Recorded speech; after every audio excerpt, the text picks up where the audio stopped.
Bilang pakikiisa sa pangangalaga ng kalikasan, nagsagawa ng mangrove tree planting activity ang iba't ibang ahensya ng pamahalaan at mga boluntaryo sa bayan ng Sopronio, Española, Palawan.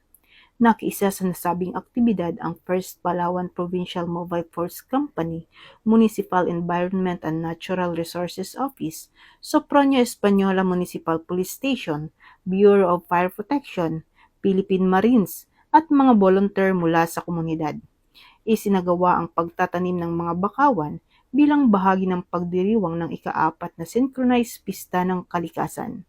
Layunin ng programa na suportahan ang rehabilitasyon ng mga mangrove area, palakasin ang kamalayan sa pangangalaga ng kalikasan, at hikayatin ang mas malawak na partisipasyon ng komunidad sa pagprotekta at conservation of coastal ecosystems.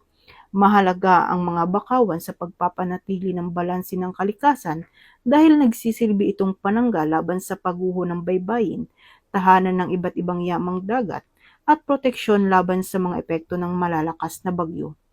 Patuloy namang hinihikayat ng kapulisan ang publiko na makiisa sa mga programang pangkalikasan upang mapanatili at maprotektahan ang likas na yaman para sa susunod na henerasyon.